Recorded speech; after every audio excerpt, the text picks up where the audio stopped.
Bueno, la clase de hoy vamos a hablar sobre un reino que a mí me gusta mucho porque es en general lo que me dedico, que es el reino de las plantas, el reino Plantae.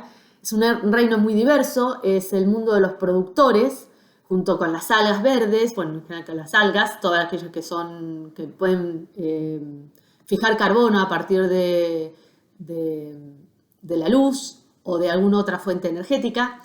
El reino de las plantas es un reino extremadamente diverso. Vamos a ver que hay plantas en todos los ambientes y que tiene una línea evolutiva bastante fácil de seguir y que vamos a ver cómo en términos reproductivos esa línea evolutiva nos va a dar la pauta de cómo fue el proceso de cambio a lo largo del tiempo de las plantas. Siempre ha surgido mucha curiosidad sobre ellas y hay registros del mundo vegetal desde la época de los griegos. Aristóteles tenía una manera de poder clasificar las plantas y luego eso fue perfeccionado en el siglo XVIII por Linneo. Bueno, con respecto al reino de las plantas, acá vemos una especie de árbol, como un dibujo. Ven ustedes que habíamos visto ya en el mundo procariota, la arquea y bacteria. Luego tenemos en el mundo eucariota protistas, que como ven es algo bastante informe y solo habíamos visto claramente que era ya podemos hablar de que es, ustedes ya han pasado por la clase de taxonomía, y entonces, y de clasificación biológica, y entonces podemos hablar de que es polifilético, no es monofilético ese grupo. En cambio, las plantas y los animales y los hongos uno puede pensar de que son grupos bastante monofiléticos.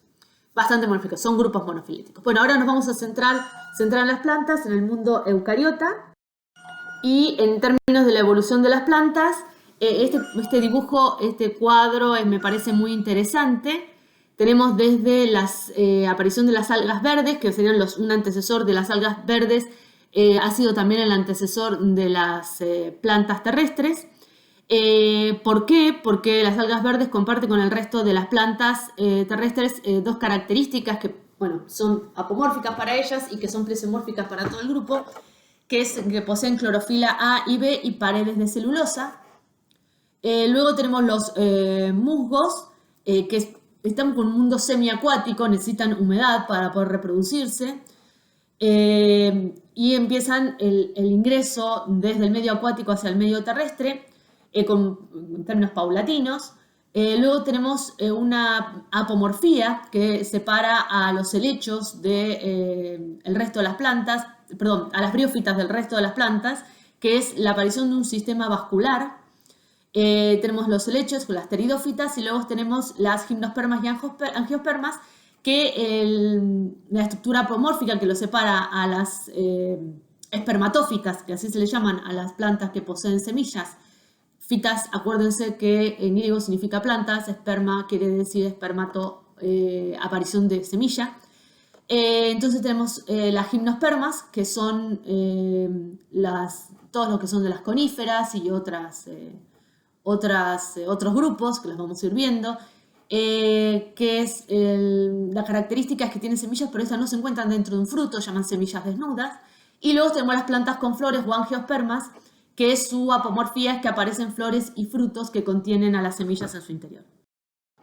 Bueno, ese sería a grandes rasgos el proceso evolutivo de las plantas. Ahora lo vamos a ver con un poco más de detalle. Las plantas terrestres evolucionaron entonces a partir de algas verdes hace más o menos unos 510 a 630 millones de años. Antes, algunos organismos ya efectuaban un proceso de fotosíntesis, por ejemplo, cianobacterias y otro tipo de bacterias, que ya las vimos, y fueron los primeros seres fotosintéticos hace más o menos 2.500 a 1.600 millones de años, esto que estamos mencionando. Con la fotosíntesis, el nivel de oxígeno en la atmósfera se elevó gradualmente. Acuérdense que si recuerdan todo el proceso de fotosíntesis, cuando ocurre la fotólisis del agua, uno de los compuestos secundarios que se producen es el oxígeno.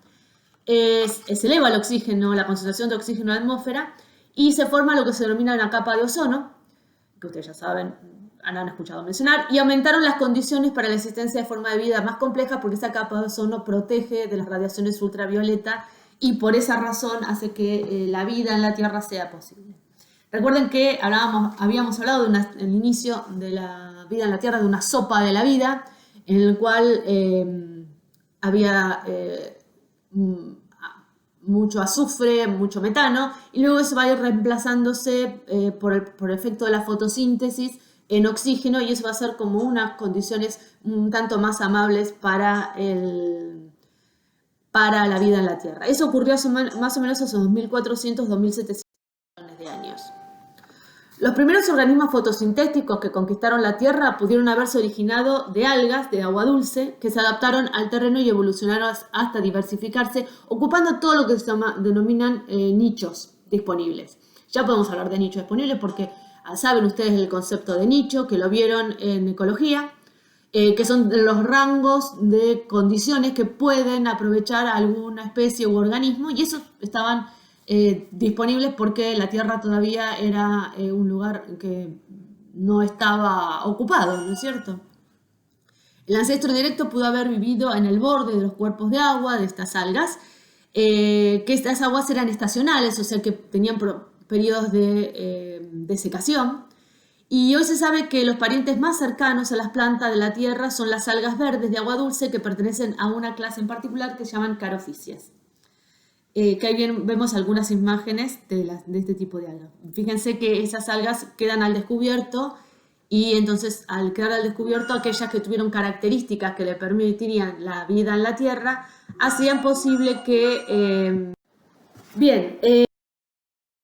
las características comunes con las algas verdes, para nosotros que esta especulación no sea algo solamente eso, sino que hay evidencias de que las algas verdes o el ancestro de las algas verdes tiene que ver con el proceso evolutivo que nos lleva a las plantas terrestres actuales, es que ambas tienen sustancias de reserva del almidón.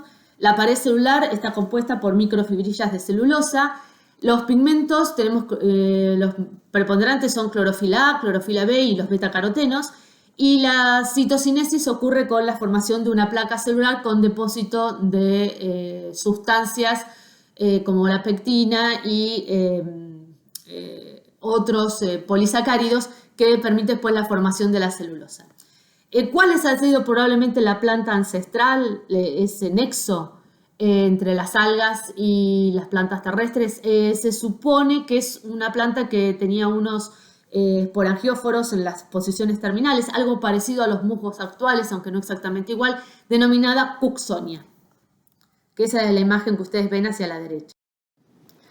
¿Cuáles fueron las presiones de selección que determinaron la estructura actual de las plantas terrestres? Hay un desafío a la vida terrestre que tiene que ver con salir de un ambiente en el cual el agua no es un factor limitante, en el cual no es necesario estructura de sostén, porque el agua sustenta al cuerpo de las algas, y que la reproducción iba a estar mediada por el agua, ¿no es cierto? Iban a generar, por ejemplo, esporas o otros propágulos, algunos de ellos flagelados, que les permitía llegar hasta encontrarse con otro y producir la singamia. Pero esto no ocurre en los ambientes terrestres en general. Entonces, un primer desafío es evitar o reducir los riesgos de desecación en el ambiente terrestre, que la reproducción haya un medio acuático para la fusión de los gametos. Esto va a ir desapareciendo, entonces tienen que buscar otro medio para la fusión de los gametos, vamos a ver cómo. Un medio de dispersión de las esporas, que se hacía a través del agua, ahora va a tener que hacerlo a través del aire. Y estructuras de sostén, porque previamente la flotación sostenía los talos de las algas, sostiene los talos de las algas. En cambio, en el ambiente terrestre nosotros ya no tenemos esa sustentación dada por el agua, entonces ahí lo que juega es la fuerza de la gravedad, y las estructuras estarían aplastadas contra la tierra, contra el barro. Entonces hay ciertas tendencias evolutivas que ahora vamos a ir viendo, que van a tratar de reducir o evitar todos estos procesos y acomodar la vida, las plantas hacia la vida terrestre. Uno de ellos es un desarrollo de una cutícula de carácter ceroso que previene la desecación. Esa cutícula lo que es como una cera que está depositada sobre la epidermis. Si nosotros hacemos un corte transversal de una hoja, vamos a ver que ustedes ven esas hojas brillantes porque tienen una por encima de lo que sería la primera capa de células, les llaman células epidérmicas de la hoja, tienen como unos depósitos de cera, que lo que hace es como la cera o cualquier otra de ese tipo de sustancias hidrofóbicas retienen el agua, entonces impiden los procesos de desecación. Y por debajo está lo que una en la pared de lo que sería el cuerpo de la planta, muy finito, que se llama parénquima. Ahí van a estar, por ejemplo, asociados al parénquima todos los que son los vasos, donde van a ir la savia y bueno, los fotosintetatos y el agua. Otra tendencia evolutiva es que tiene que haber poros para el intercambio de gases con el aire en estomas. En las algas el oxígeno difunde directamente desde el agua hacia las células que componen las células vegetales, que componen las algas, pero en este caso tenemos unos pequeños orificios que se denominan estomas que se van a abrir, un opérculo que abre y cierra, y que también van a tratar de estar cubiertos o hundidos, muchas veces están cubiertos con unos pelos, o se abren, o están en la parte del envés de las hojas, o en la parte de abajo de las hojas, para impedir la desecación, ¿no es cierto? Porque cada vez que se abren estos estomas, ahí aumentan las probabilidades de la pérdida de agua en forma de vapor. Entonces también ingresa el oxígeno, ingresa el dióxido de carbono, sale oxígeno, sale dióxido de carbono por los procesos de fotosíntesis y de respiración celular, pero al mismo tiempo también sale vapor de agua. Entonces es como un juego que tienen que hacer de compromiso entre obtener los gases necesarios para los procesos de fotosíntesis y de respiración celular y al mismo tiempo reducir la pérdida de agua. Otra de las tendencias evolutivas es el desarrollo de hojas como superficies fotosintéticas, aumentar la superficie de exposición del pigmento de la clorofila en los cloroplastos, y eso empiezan a generarse lo que llaman micrófilos y megáfilos, que los micrófilos son como pequeñas excrescencias cuticulares que luego van a estar, si ustedes ven en la imagen de la izquierda, ven que al inicio parece que nada más que fue una excrescencia de la cutícula, y luego, o del tallo, y luego, tallo no sería la mejor manera de llamarlo este momento, bueno, pero para que puedan imaginárselo, y aparece lo que se llama un rastro foliar con la irrigación de los vasos o los pseudovasos, y entonces comienzan a ramificarse esos vasos y pseudovasos y se comienzan a unir, y entonces empiezan a aparecer, si vamos hacia la derecha, los megáfilos y las hojas propiamente dichas. O sea que cuando estemos, por ejemplo, los musgos y las hepáticas, todo lo que vamos a ver en briófitas tienen micrófilos, cuando vamos acercándonos hacia el tope del árbol evolutivo de las plantas, van a aparecer los megáfilos, ¿no? La formación de las hojas un poco más complejas, aumentando la superficie de exposición de los cloroplastos. Entonces, mayor exposición solar, mayor fotosíntesis, y entonces van a aparecer estructuras vegetales mucho más grandes. Luego tenemos otras tendencias evolutivas que es que bien tiene que ver con la fijación al sustrato, a la tierra, y también con una superficie que le permita absorber el agua y los nutrientes de la tierra.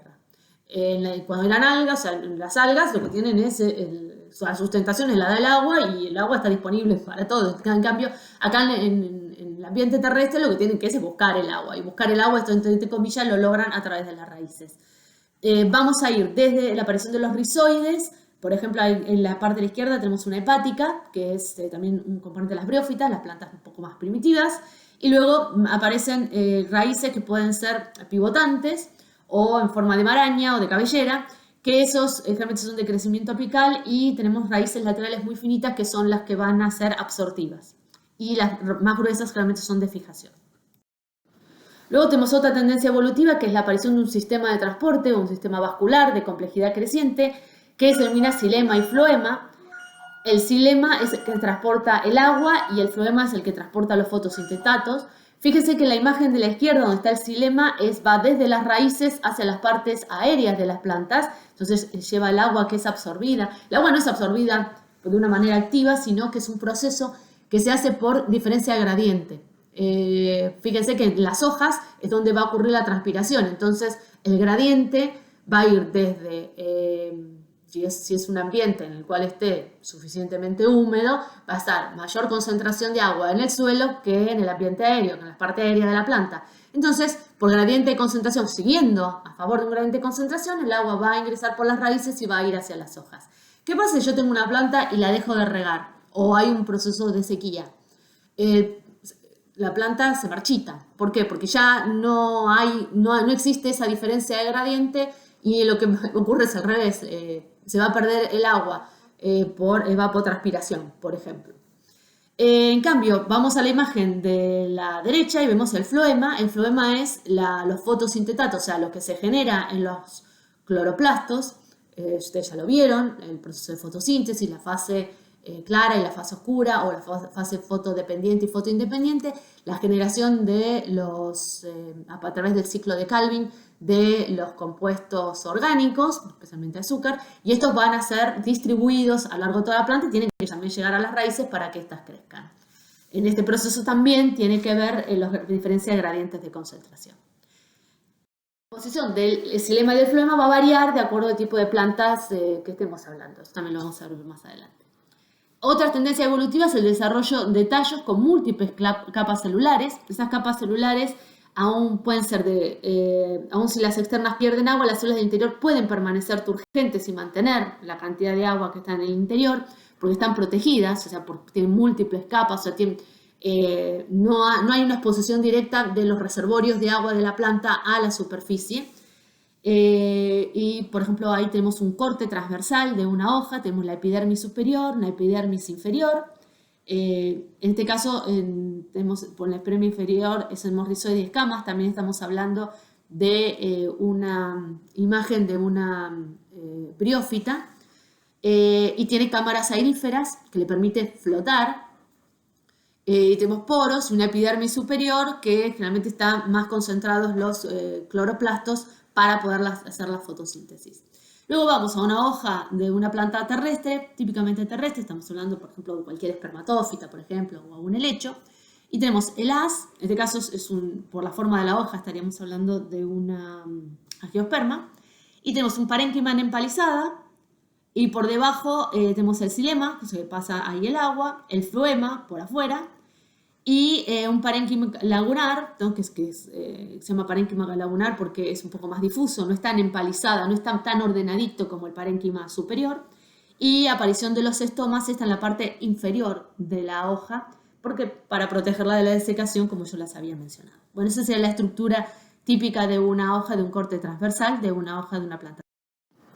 Otra tendencia evolutiva es la aparición de las semillas. Primero tenemos las esporas, eso que está marcado en la imagen de la izquierda con una flechita negra.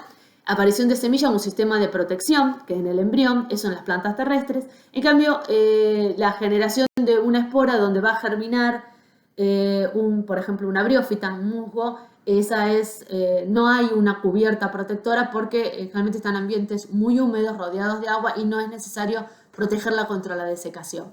En cambio, en las semillas de las plantas terrestres es necesario que para que pueda persistir en ambientes que periódicamente se secan y dentro de la tierra, necesitan tener algo que las proteja de los patógenos, de que algo se las quiera comer y también de la desecación. Entonces esa sería la aparición de estas semillas de cubierta dura, es un sistema de protección del embrión. Eso también es un proceso evolutivo, o sea, de ir de una espora que es mucho más frágil, que no tiene un sistema de protección, a una semilla con no solamente un sistema de protección, sino también aparece un tejido que es el endosperma en alguna de ellas, que alimentan al embrión y le permiten crecer hasta que genera las hojas que van a producir la fotosíntesis. Bueno, con respecto al ciclo de vida de las plantas, típicamente todas las plantas tienen algo que se llama alternancia de generaciones. Vamos a tener, ya lo hemos visto anteriormente en los hongos, en algún hongo, si ustedes lo recuerdan, que vamos a tener una fase diploide y una fase haploide. A eso se llama alternancia de generaciones.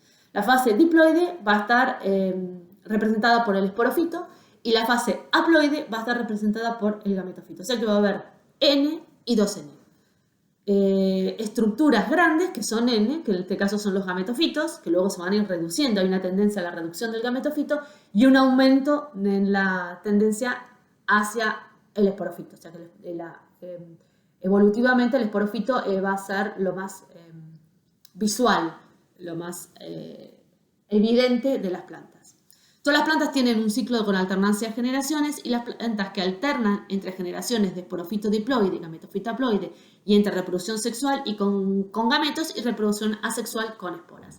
Vamos a ir viendo que eso también se va a ir reduciendo y va a ir desapareciendo. Con respecto a las tendencias evolutivas, hay una reducción progresiva del gametofito, incremento del esporófito, como lo dije anteriormente. Tenemos, por ejemplo, si vamos de izquierda a derecha, que tenemos, por ejemplo, puede haber gametofitos de 18 centímetros y después vamos a reducirnos a gametofitos de 0,02 centímetros. Se va a reducir a, vamos a ver, a una parte del óvulo de una planta con flor. En cambio, el esporófito va a ser todo lo contrario. Vamos a ir un esporófito muy pequeño en las briófitas hacia un esporófito muy grande que puede ser hasta de metros de altura. Entonces, el cambio de gametofito a esporófito desde las carófitas hasta las plantas con flor, vamos a ver que vamos a ir en sentido inverso. O sea, una reducción en el tamaño del gametofito en términos de importancia como estructura, y un aumento del esporófito en términos también de importancia.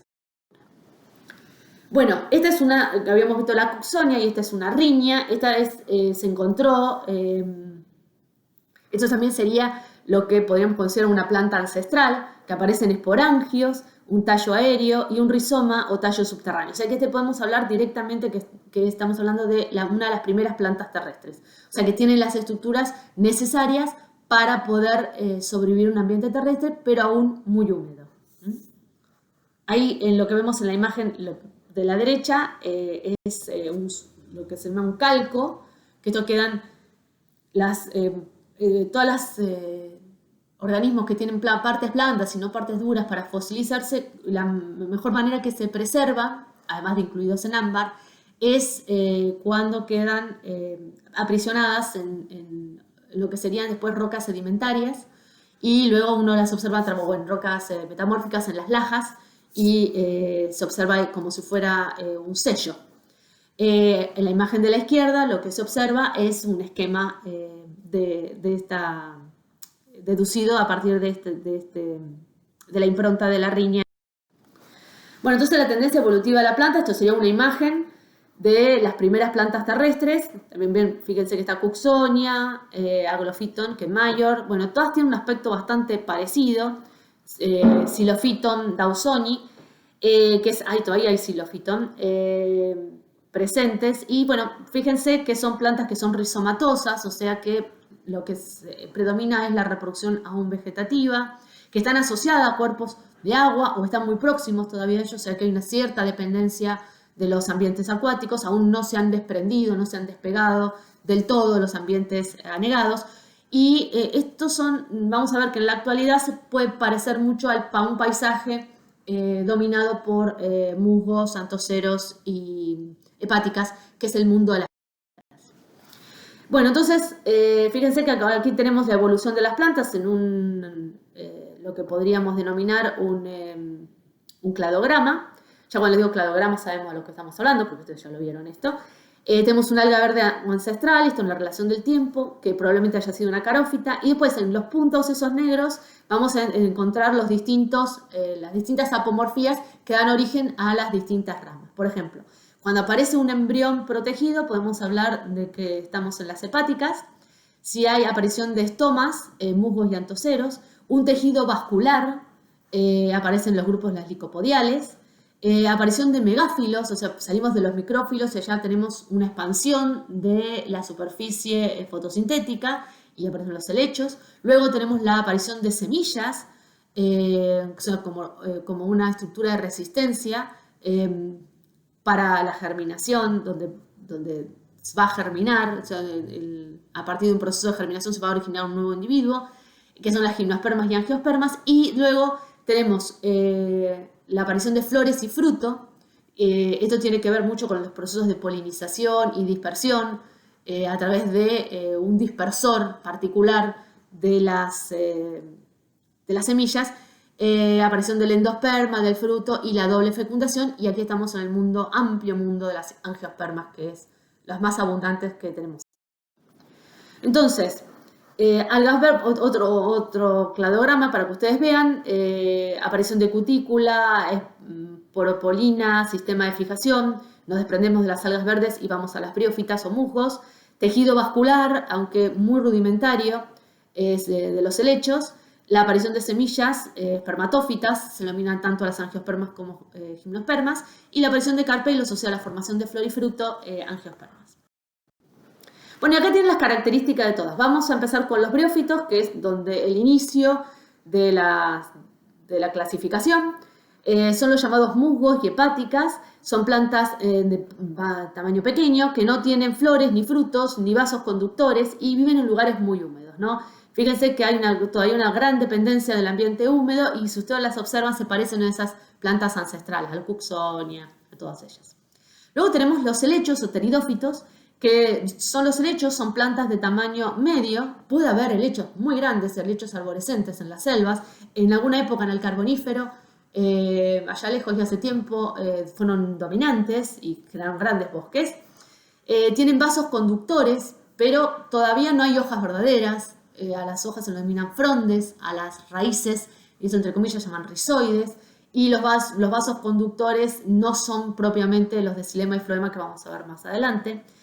No tienen flores ni frutos y también viven en general en lugares húmedos, aunque esto es en general. Algunos resisten los procesos de desecación y pueden vivir en ambientes no tan húmedos, pero por ejemplo no en un desierto. Luego tenemos las gimnospermas, acá ya aparecen las semillas. Tienen vasos conductores, xilema y floema, y aparición de unas especies de flores, pero no tienen frutos. La mayoría son árboles o arbustos, pino, enebro, cedro, abeto, sabina, aunque hay algunos otros gimnospermas que vamos a ver, que por ejemplo tenemos las efedras, algunas gimnospermas que son antiquísimas, como el caso de las cicadales, o el ginkgo, los ginkgoales, el ginkgo biloba. Luego tenemos las angiospermas, que son las más conocidas por nosotros. Tienen vasos conductores, xilema y floema, como las gimnospermas, pero la aparición de flores y frutos son hierbas, arbustos y árboles. Y algunos ejemplos son amapola, rosal, encina, el roble. Si nosotros tenemos que ir a ejemplos locales, todas las gramíneas que nosotros vemos, los pastos graminosos de nuestras pastizales, o las flores que nosotros decimos margaritas, son flores compuestas, también son angiospermas. Bueno, vamos a empezar con las briófitas. Todos tenemos acá también una especie de arbolito para que vean la clasificación. Son plantas que denominamos avasculares, y avasculares quiere decir que no tienen vasos conductores. ¿Por qué? Porque viven en ambientes húmedos todavía, entonces no es necesario todavía el ingreso del agua, no es necesario capturarlo a través de las raíces, o tienen unos pequeños rizoides que lo único que hacen es el proceso de fijación más que el de absorción, y que siguen absorbiendo por difusión a través de los tejidos del cuerpo de los musgos, o sea, del gametofito. Podemos hablar que hay de estas plantas avasculares, hay 3 grupos grandes en esta clasificación, que son las hepáticas, los musgos y los antoceros. Y bueno, habrían derivado de un antecesor común, por eso está el entrecomillado de parecido. Características: son pequeñas y habitan ambientes muy variados, siempre en relación con el agua. Ahí ven la imagen de las 3. Las hepáticas, muchas veces uno puede estar caminando por el campo y observa algo que parece como barro, que se desprende y color marrón, y dice, ¿esto qué es? Bueno, no le presta mucha atención. Una vez que llueve o se humedece, eso como que se hincha y aparecen las hepáticas. O sea que son muy dependientes del agua y pueden vivir como un estado de resistencia en el suelo hasta que llegan los momentos de humedad y ahí rápidamente fotosintetizan, generan sus esporas y se reproducen. Antoceros y musgos, bueno, los musgos son mucho más evidentes, ustedes seguramente los han visto sobre las rocas o sobre los árboles, generalmente orientados hacia donde están los vientos más húmedos. Son buenos indicadores de condiciones ambientales limpias, ¿sí? Porque son bastante sensibles a la contaminación ambiental. Y los antoceros los van a encontrar también cerca de las corrientes de agua dulce y parecen también pastitos y son un poquito más elevados. Características generales de las briófitas: tienen tejidos análogos a las plantas superiores. Análogos, hablamos de que no son exactamente lo mismo, aunque pueden cumplir una función parecida. Rizoides y estructuras foliáceas. Esos rizoides o falsas raíces lo que hacen generalmente es fijación, tienen como un falso tallo o cauloide, caulo quiere decir tallo, o caulinar. Falsas hojas o filoides, falsas hojas porque son excrescencias, no son formaciones hechas a partir de tejidos diferenciados, sino que son como excrescencias de ese cauloide. Y luego de eso surgen en el momento de reproducción unos esporangios, donde ahí se encuentran las esporas, en una especie de cavito que lo sostiene llamado esporangióforo. Esas son las características de un musgo. No tienen raíces ni tejidos vasculares, absorben agua por sus estructuras aéreas. Ahí tenemos, musgos, hepáticas y las láminas y los rizoides de las hepáticas que las fijan al suelo o a las zonas cerca de los cursos de agua, y los rizoides que fijan los musgos a las rocas o al suelo o a los árboles, los troncos de árboles. Las briófitas tienen una importante función porque intervienen en el balance hídrico de los bosques y en la reducción de la erosión de ciertos ambientes. Fíjense que lo que hacen es hacer un reservorio de agua. Si uno va a un lugar donde hay mucho musgo y lo toca, va a ver que siempre está húmedo, y que es como forma una especie de esponja, lo mismo que las hepáticas, que forman junto con los musgos las turberas. Y esa esponja que retiene agua, y esa retención de agua favorece a otras plantas, y además, como cubren el suelo, es menos propenso a la erosión hídrica o eólica. También la vida de muchos artrópodos y otros organismos depende de microambientes asociados con los musgos. Por ejemplo, ahí tenemos los hongos, por ejemplo, ahí tenemos distintas imágenes, hasta ranitas, porque ya les digo, mantienen mucho la humedad, artrópodos, otras plantas que crecen asociadas a esos ambientes húmedos que les brindan condiciones ideales para su crecimiento y proliferación. ¿Cómo es el ciclo de vida de las briófitas? Bueno, habíamos hablado de que todos tienen alternancia de generaciones. La generación dominante de las briófitas, y esto grábenselo, son la generación gametofítica, la generación haploide. Si nosotros vemos un musgo, si ustedes tocan un tronco de un árbol en que hay un musgo pegado, o sea, dispuesto ahí, están tocando gametofitos, están tocando estructuras haploides. Esa estructura haploide genera por una fecundación entre partes positivas y negativas, o partes femeninas y masculinas del mismo gametofito, un cigoto 2N. Ese cigoto 2N va a dar origen a un esporofito. Ese esporofito va a producir esporas, que se llaman meiósporas, porque se van a producir por meiosis. Esas esporas se desprenden con el viento o con el agua, y van a un ambiente propicio, o sea, un ambiente que esté húmedo, se van a fijar, y de ahí se van a germinar y van a producir otro gametofito N, que es lo que nosotros vemos, lo visual. O sea, en este caso, si ustedes miran la imagen de la izquierda arriba, esas estructuras rojas son los esporofitos, son las estructuras 2N, y si ven la parte hacia la derecha, lo más visible, lo más grandecito de las briófitas, eso es el gametofito, la estructura N. El gametofito, entonces, para aclarar, es la generación dominante. Produce órganos sexuales masculinos, que se denominan anteridios, o femeninos arquegonios, que pueden estar sobre el mismo pie o en pies separados. O sea, son la misma plantita o en plantitas diferentes. Que por mitosis dan células sexuales masculinas, denominadas anterozoides. Recuerden que el gametofito es N, o sea que el anterozoide también va a ser N. Y femeninas u ósferas, que son N también. Generalmente esas se encuentran fijas o no se desprenden, en algunos casos también se desprenden. Al ocurrir la fecundación, el cigoto diploide crece por divisiones sucesivas y da origen al esporofito, que es la única estructura diploide, que tiene un pie que lo sujeta al gametofito y está constituido por un pedicelo y una cápsula. Ese pedicelo es el piecito que contiene la cápsula, y todo eso es 2N. En el esporofito, dentro de la cápsula, se encuentra el esporangio, en el que se produce por división meiótica, o sea, pasan de 2N a N, o sea, de estado diploide a estado haploide, que generará esporas unicelulares haploides. Esas se van a desprender y van a originar un gametofito haploide, y el ciclo se vuelve a iniciar. Los musgos ocupan toda clase de hábitat, pero prefieren, como hemos mencionado hasta el hartazgo, lugares húmedos. La estructura del musgo está constituida por un falso tallo visible, más o menos erguido, que parte en pequeñas estructuras foliares, denominadas hojuelas o folíolos, formadas o filoides, por una sola capa de células con clorofila y los rizoides, que son los que lo fijan al sustrato. El esporofito, por lo general, está bien desarrollado, está constituido por un pie o pedicelo que lo arraiga al gametofito y la cápsula dentro de la cual se producen las esporas, que esas, por divisiones meióticas, van a producir nuevos gametofitos.